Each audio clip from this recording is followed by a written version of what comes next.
And we're getting to the RFK Jr. story, and I'm just going to start off by saying this.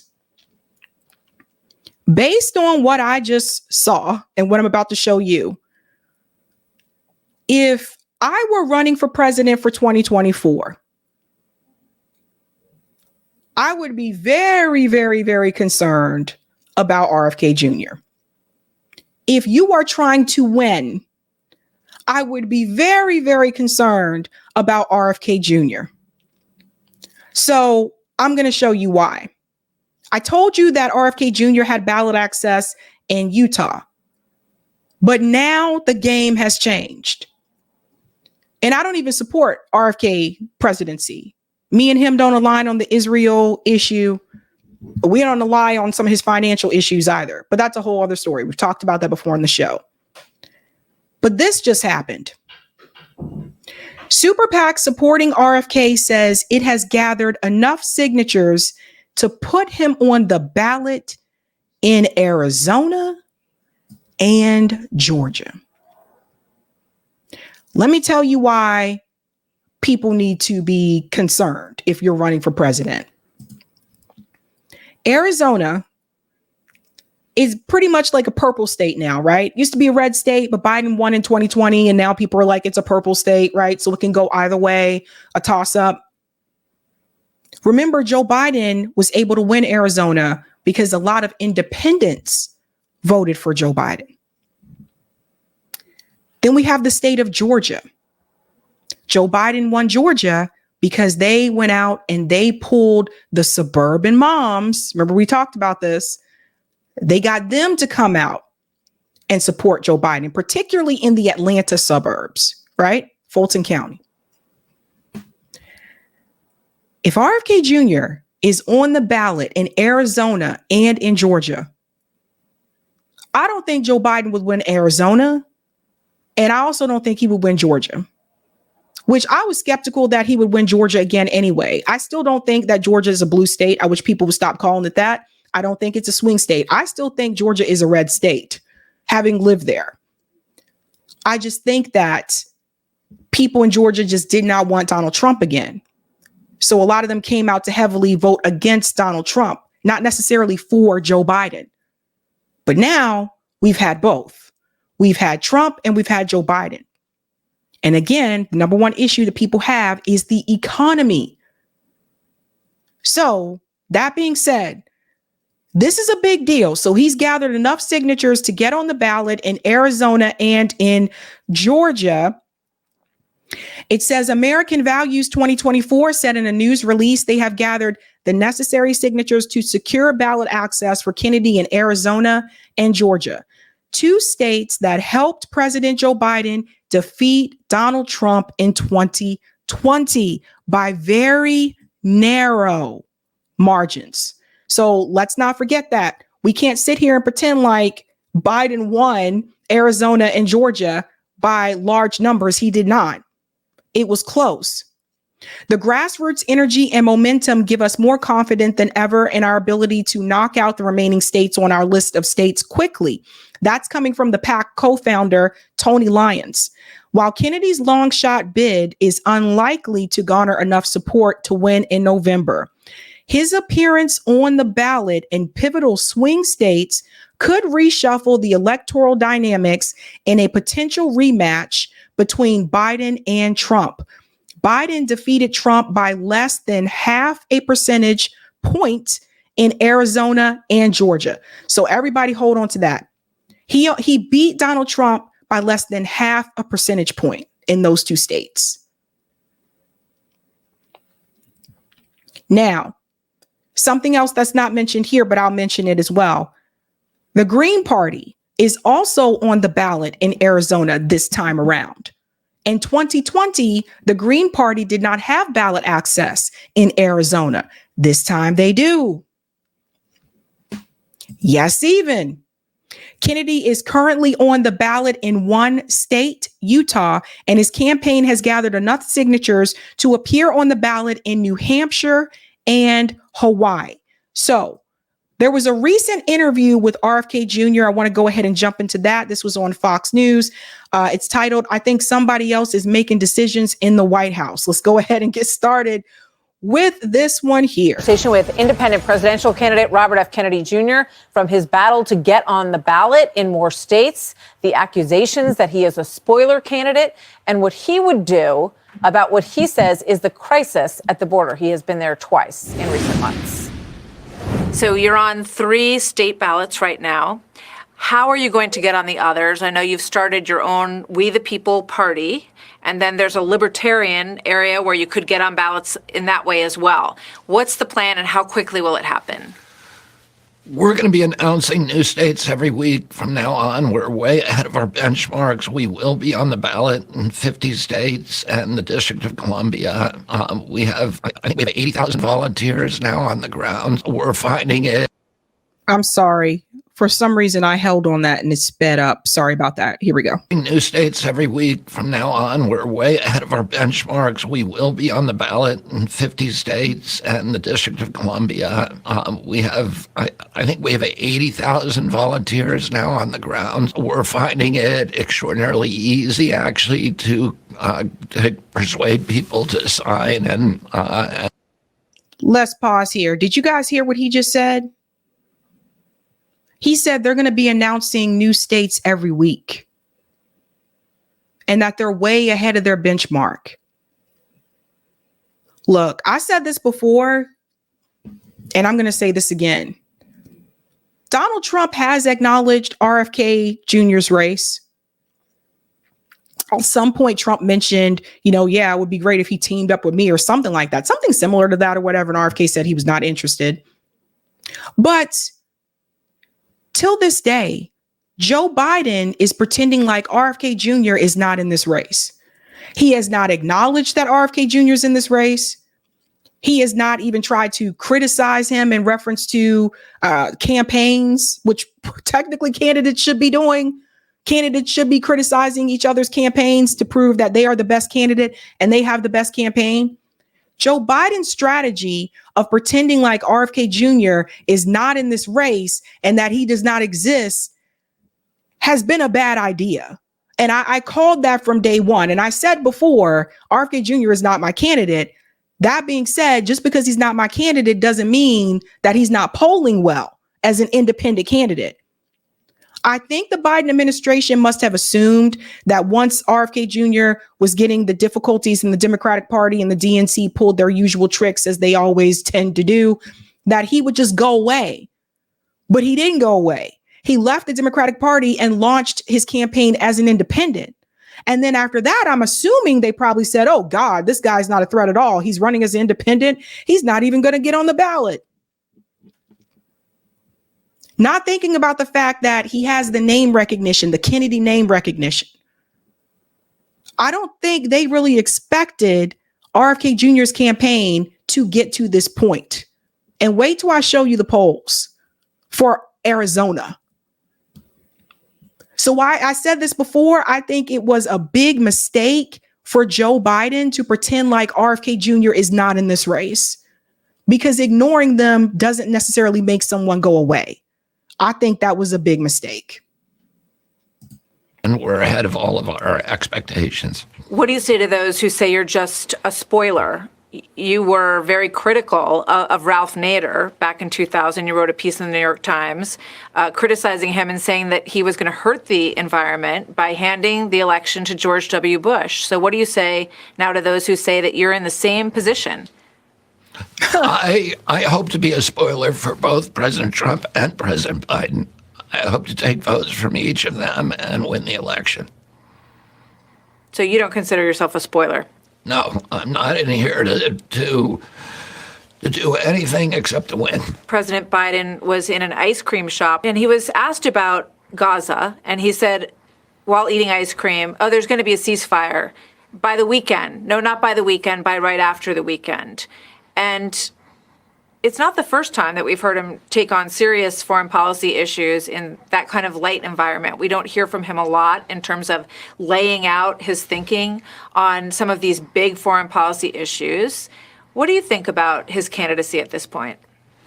I think he needs to come out of the White House and show Americans that he has the cognitive capacity to, and the mental acuity to handle this job at probably the most challenging time now, at least in recent American history. We're facing issues that are existential. We're involved in 2 wars. We have AI coming down, which is going to change everything, and there's enormous dangers in it. We need we have an economic crisis in this country where, the middle class is disappearing. It's been torpedoed. Where 57% of Americans can't put their hands on $1,000, where an entire generation of kids cannot buy a home. This is a crisis. We need a president who is thinking about these things, who is articulating the solution for the American people. Do you not have confidence that he can serve? I think he needs to show Americans that he, a lot of these decisions are the products of complex and nuanced thought, and those thoughts need to be articulated to the American people in a way that we all support him. And I do not think that that's happening now. Our children's lives are dependent on that 3:00 a.m. call, and we need to know that we have a president who can wake up in the middle of the night and who is on his feet and thinking about those things. And pause here for a second.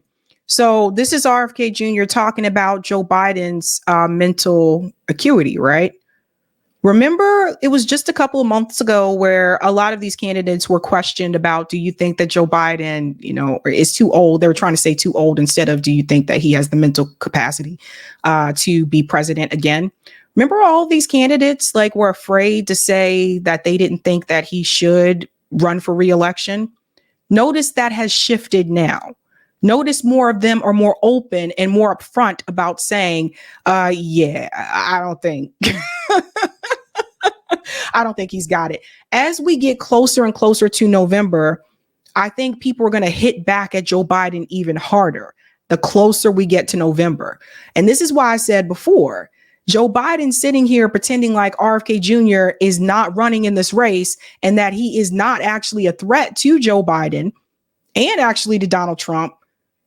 That is a horrible decision. I don't know who's advising Joe Biden.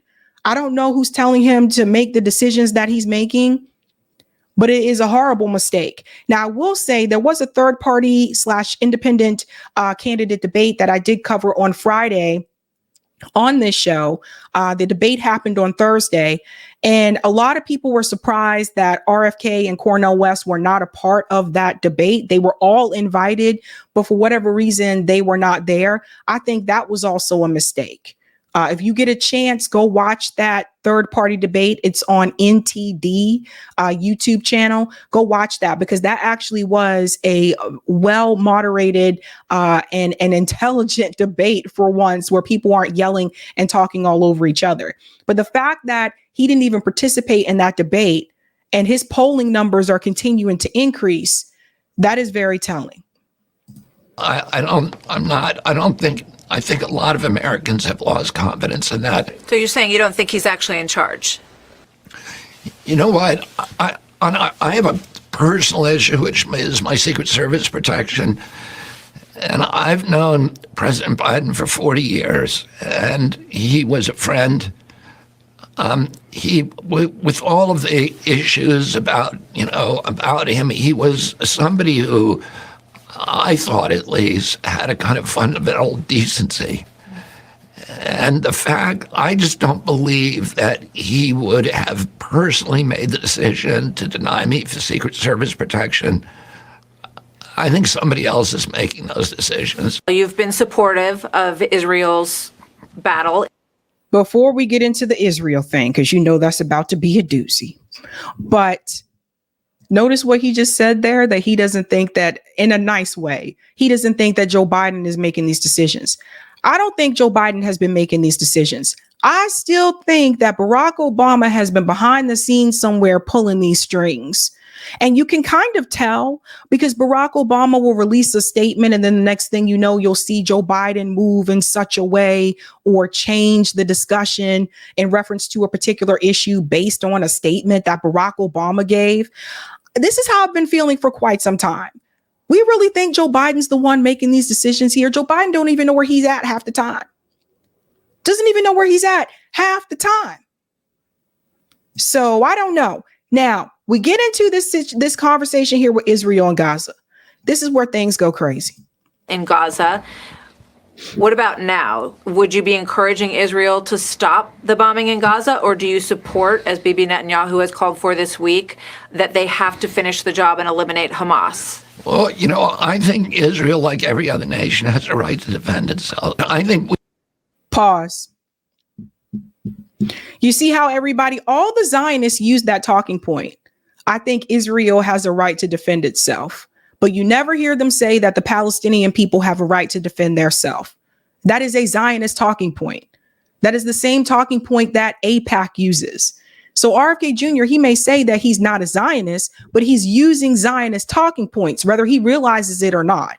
we have to come down to the fact that Hamas has said we don't want to negotiate. We want only one thing, which is the annihilation of Israel, the extermination of Jews in this part of the world. So I think, I'm not a fan of Bibi Netanyahu's. I don't think most Israelis are. I think he would be voted out, but I think most Israelis are overwhelmed. Israel is today unified because they feel embattled. They feel that this is an existential risk to them.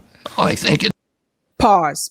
So he just told you that Hamas doesn't want to negotiate. That is an outright lie.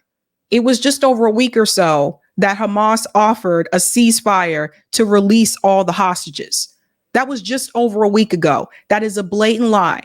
RFK Jr., I'm pretty sure, watches the news just like I do. I'm pretty sure he is well aware of that. So when it comes to Israel and Gaza, this guy is just blatantly lying. Now, here's the thing. The host here, the Fox News correspondent, she knows that too. She is the news. She knows as well that Hamas offered a ceasefire. She don't push back, though, because that's not what she's paid to do. She's not paid to show that Israel is in the wrong. She's paid to show that Israel is in the right. You have to know who owns Fox News. So Rupert Murdoch, someone like him who is also a Zionist. And that is the narrative that they are going to have. So for RFK Jr. to sit there and pretend like all Hamas wants is the annihilation of Jewish people. First of all, that is wrong. He's referring to a charter that was over decades old. Their charter has been renewed. They have explained this multiple times before, and other journalists have explained this multiple times before. But RFK Jr. is blatantly lying to you. And some people need to, you guys who are RFK Jr. supporters, you need to start asking why. You need to start asking, you go to these rallies to see RFK, you need to ask him, why are you telling blatant lies about Israel and Gaza? Ask him. I want to know what he says.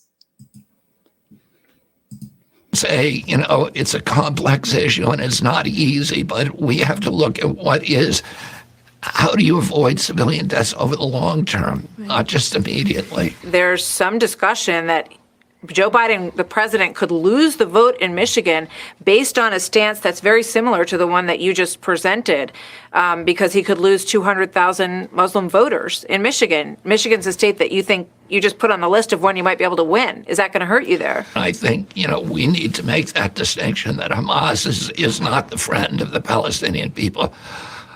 Hamas is the abuser of the Palestinian people, and we need to point to Hamas. Pause here. So I haven't seen RFK Jr. have any conversation with Palestinian people. I have. Those of us at RBN have spoken to the Palestinian Network. I've spoken to Palestinian activists here in my community. And that is not what they would tell you. That is not what they would tell you about Hamas, by the way.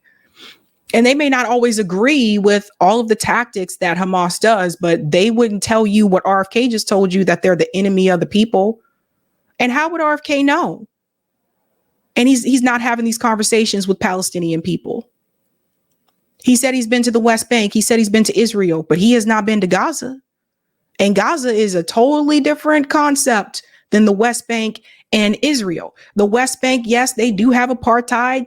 Yes, there are certain things that are happening in the West Bank where Palestinians are being pulled out of their homes.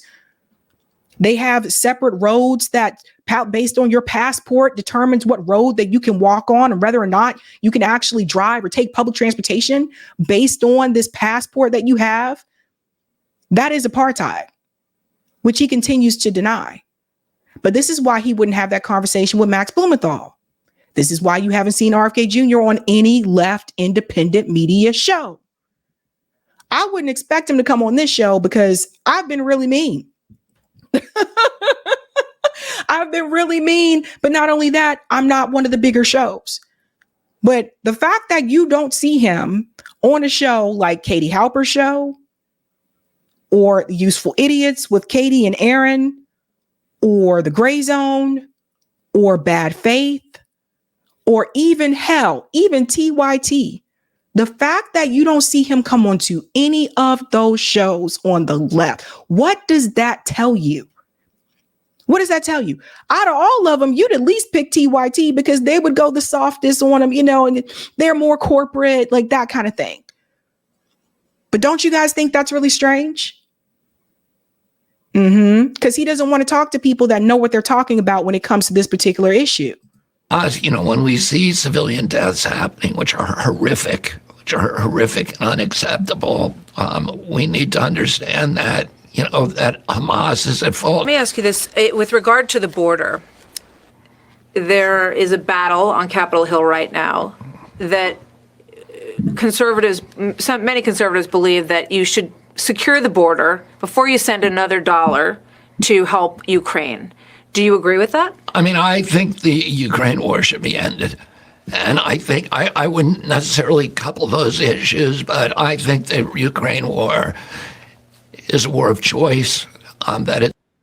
See, this is another example of the people that basically support ending the Ukraine war. But when it comes to Israel and Gaza, they don't support ending that. Because I pointed this out before, that some of these people that said they want the Ukraine war to end, they don't want these wars. Once that country changed to Israel, you notice they were all for it. RFK Jr. was on Twitter telling people, let's give Israel the weapons that they need to go in there and defeat, Hamas and da-da-da. And all of a sudden people were like, I thought he said he was the peace candidate. So I tried to warn you guys about some of these people that were against that war in Ukraine, but are totally fine for this war in Gaza. And that tells me again that some of these people either are in bed with the Israeli lobby, or I would not be surprised if the Israeli lobby has some dirt on them, has some type of blackmail against them. Wouldn't be surprised if that's the case with RFK Jr. They may have something on him.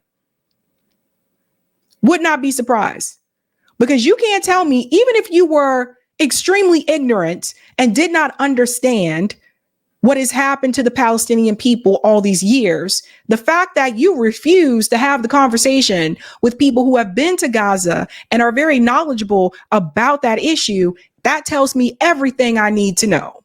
Especially when you said publicly that you would have the conversation with Max Blumenthal. And it doesn't even have to be Max. But it should be someone who knows about the Palestinian perspective and what has happened to the Palestinian people, and not your Zionist friends that are trying to make money by standing next to you. Hello. So I know what it is. I know what's really going on. We'll get back to the border issue here. It's a war that's easily settled, and that we should not be spending any more money in Ukraine. We need that money here. Do you believe that any person who has crossed the border and commits a crime should be deported from this country? Of course. Of course they should be deported. And the major thing is to shut down the border, which we can do pretty much overnight. And that, through a combination of policy of reinstating the Migrant Protection Act, which requires people who coming through with asylum claims that their case be adjudicated in Mexico, not the United States. We should end the catch and release program and have a catch and return program at the border. And build a wall? We need the wall. We need a physical barrier, yes, a wall in the urban areas and places where migrants can disappear very quickly. And then we need other infrastructure, including monitoring, long-range cameras, lights, fences, and a lot of the other areas. You don't need to put a wall 2,200 miles from Brownsville, Texas to San Diego, but you need monitoring systems. And we had those in place, and the Biden administration dismantled them. Now, how are you going to talk about immigration and the border and you not get back to foreign policy? These are just certain things I pay attention to. You always have to get back to the why. The why are they coming here? They're coming here because of what we've done to them in their countries. We've come here. People say, oh, there's so many people coming from Venezuela. Didn't the U.S. government implement a coup in Venezuela? Didn't Anya from the Gray Zone write an entire book about that coup? So think about this, people. Look at the places where they're coming from and then do the research and see what the U.S. government did in those countries within the past 5 years. That's all you got to do. So putting up walls and all this kind of stuff, okay, you're not getting to the root cause of the problem. Increasing the wall, putting up a wall, that's not going to stop people from coming. People are still going to show up. Until you fix what you have done to these people's countries, until the U.S. government takes their hands out of these countries, until they release the sanctions that they put on these countries, we will continue to have this problem. And I would expect someone like RFK Jr., who's a lawyer, to be very well aware of that. So a lot more there. And you can hear the entire discussion with the panel in East Palestine and also my one-on-one with Robert F. Kennedy Jr. on the Untold Story podcast. That's going to be available. Both of those will be available. A double podcast. Okay. Now, I want to show you what else is happening here because there's a little bit more. Now, I told you he has enough signatures now to get ballot access in Arizona. It looks like he's going to get, that is going to happen. It has not been confirmed, but they got the signatures. So it looks like that is going to happen. Now check this out. Choice for president among registered voters in Arizona.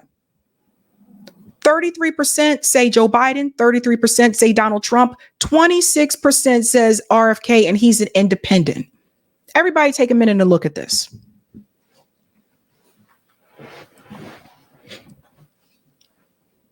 What does that tell you, folks? I wouldn't be surprised if the Georgia poll shows something similar when that is released, right? This is why I said it was a big mistake for Joe Biden's campaign to pretend like RFK Jr. is not running against him. And I will also say this to the other candidates that are running as well. You guys need to be going after RFK. Like, it's just, I know you're running against Joe Biden and Donald Trump. I totally get that. But you guys should be going hard after RFK as well. And I'd say this to anybody. All of you guys running, Jasmine Sherman, Jill Stein, Cornell, all of you guys that are running third party independent, Claudia De La Cruz, you guys need to be going after RFK. Because his numbers, the fact that he's at 26% in Arizona, he is your competition. Joe Biden, Donald Trump, RFK Jr. is a competitor to you. He is a competitor. I don't understand why more people aren't going after this dude. Because if it were me and I were running, I wouldn't just be calling out Joe Biden. I wouldn't just call out Donald Trump. I would be calling out RFK heavily if I was running for president, especially around Israel and Gaza. So what is up, folks? Are you guys noticing this? Why aren't more people, why aren't the rest of these people heavily coming after RFK as well? I saw these polls. I know they saw these polls. I don't know. But if it were me, I would not sleep on that. I would not sleep on those numbers. That's Arizona. We'll have to wait for the Georgia one. Because I wouldn't be surprised if Georgia is also similar. I'm telling you right now. Joe Biden should be embarrassed that he's even tied with Donald Trump in Arizona. You are running on the soul of this country. How you get tied with him? You see the what? You see the what? What's wrong, Tom? Tom Jones is back, says something smells. You don't believe the polls, Tom? Remember, Arizona had a lot of independent voters in 2020. So remember that. But I hope that is a wake-up call for Trump and Biden and everybody else that's running. I don't understand. If it were me, I would be heavily going after him as well. And that brings up another question about independence.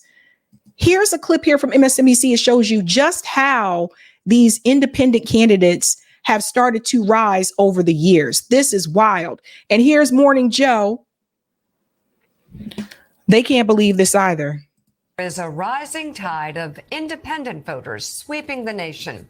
A recent poll shows 45% of Americans now identify as unaffiliated with any political party. A big move away from traditional allegiances that is reshaping the political landscape. And joining us now with charts on this is former Treasury official and Morning Joe economic analyst, Steve Ratner. Steve, thanks so much for being with us. You know, a lot of people look at this time and in the future, and they're thinking that maybe the rise and possibly fall of Donald Trump, or the rise, fall, and rise of Donald Trump is going to be the story, really the political story for the next 10, 20 years, the impact on the country. I've got to say, politically, the rise of independence, what you're looking at right now, I think will be far more significant, because it does seem that we're about to break what John Meacham has called that 150-year duopoly that has controlled American politics. Yeah, Joe, and actually the two things I think are connected, but we'll see what everybody else thinks when I show you some numbers here. So in terms of Mika's lead-in and this whole rise of independence, let me just show to you what it looks like on a chart. If you go back to 2004, roughly an even division among Republicans, Democrats, and independents. And it has simply gone like this, like Jaws. Republicans and Democrats have ended up in the same place, although Democrats did better for a while. But now, as Mika said, independents are up to 45%. And what is this? Let's pause here. So look at this graph. Independents up to 45%. The Democrats and Republicans continue to decrease in this country. This is registered voters. I'm a registered independent. I was registered Democrat when I voted for Bernie in 2020. And then after that, I said, bruh, I'm out of the two-party system. And I changed my registration to independent. Now, here's the thing, folks. If 45% of independent or voters are registered as independents, imagine if all of those people registered as independents actually voted for an independent or third-party candidate instead of just deciding to go with one of the sides of the duopoly. Because part of the problem that you run into is that a lot of these people that are registered independents, at the end of the day, they're like, oh, this time I might vote Republican. Next time I might vote Democrat. But I'm like an independent. Okay. Meaning I'm not voting for either one. So when people say, what could we do for third parties to really get some type of energy and oomph and the third party movement in this country? What we really should be doing is going after the registered independent voters and convincing them to vote for the independent or the third party candidates. Because to me, it just don't make no sense. If you're going to go ahead and vote for the Republican Party or the Democratic Party, you might as well stay registered as one of them. That's 45%, folks. 45%. Yes. Thank you for saying that, Scene Kid. Just check your state laws to see if registering as independent stops your voice from being heard in the primary process. But for me, as a registered independent, I'm not trying to vote in the primary process because I'm not trying to vote for either one of these clowns. Like, that's the thing. But I get what you're saying. You see what I mean?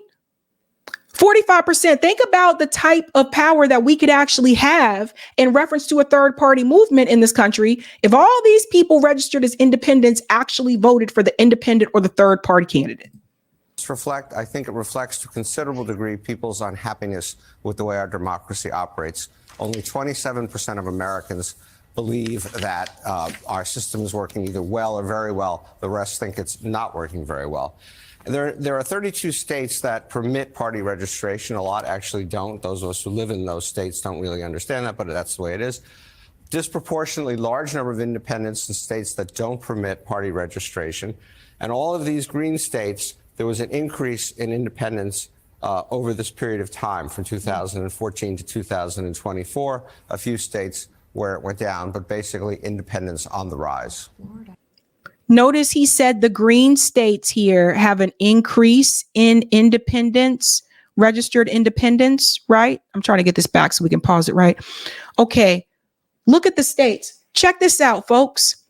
Some of these states that are always solid blue, we're talking about California, we're talking about Oregon, Hawaii. Florida's always a crazy one. I think that's North Carolina he's pointing to, North Carolina. We even have my state, Massachusetts, New York, okay, Pennsylvania. What you're seeing is some of these states that are traditionally, blue dog Democrat states have seen an increase in registered independent and third party voters. What that tells you is that people in these states can be moved, that they are movable. Now, if we can just get those people who change their registration to vote outside of the duopoly. And we could really change the game, I think. We really could. But I do want to wrap up this segment with something else that RFK announced. I couldn't believe this when I first saw this, but it's actually real. And RFK Jr. actually hosted a Twitter space. RFK Jr. released a rap song called Standing on Business, which is supposed to be business. And then he has Angela Stanton's a part of this. Remember, she was a Trump supporter. And you got Lil Boozy, like Drummer Boy, Boozy, Jasfa, Turk, Angela Stanton, and RFK Jr. They made a song called Standing on Business. On business. Guys.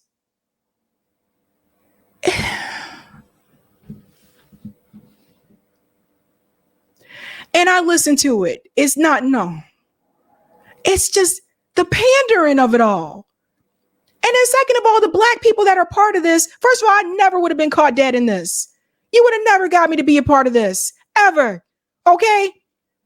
Why is it like when they talking to us, like they got to rap, got to dance? Remember the guy that ran for office, Democrat primary 2020, Tom, I forget his last name. Remember the guy, Tom, like he was really rich. I think he might've been a billionaire at one point or whatever, but he actually did really well polling wise in South Carolina. That guy was dancing at the South Carolina primary. They had him on video. He was on stage dancing and trying to sing to back that ass up. You ain't got to do all that. Actually, we prefer if you don't. Like, just because you come in to talk to black people. Yes. Thank you. Thank you, Jonathan. Tom Steyer. He was dancing on stage to back that ass up. We don't need all that. Like, you ain't got to rap. You don't have to get on stage and start break dancing or dancing. You ain't got to do all of that. Okay. This is a hot mess. And he was happy about it. It's like RFK Jr. unites with hip hop icons for a campaign anthem, Standing on Business. And he actually said, I can't play it on here because of the copyright. But he actually said in the song, the comments are awful. Oh my God. In the song, he actually said, I'll bring it up. He actually you see him putting on the headphones and he goes, I'm about my business. No.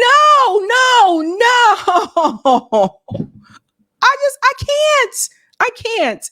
I'll show you in just a second.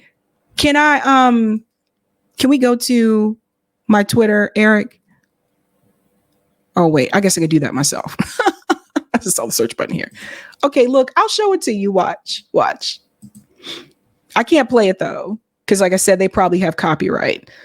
Oh, hey, there's me. It should be right about. Yes, I was like, oh no. I said, these candidates love to pander to black people. This fool just said business. Everyone speaks our language when they're trying to get our votes. This is a hot mess. And it's like I said, let me make sure I can't play it. But this is him here. And he shared it too, all loud and happy about it. Believe it or not, on my last trip to Atlanta, I hit the studio and we're officially releasing our new song, Standing on Business. He did it. Is the Twitter space still there? Did they save it? Yes, he even did a Twitter space. RFK Jr. drops first single with Boozy and Drummer Boy, Standing on Business.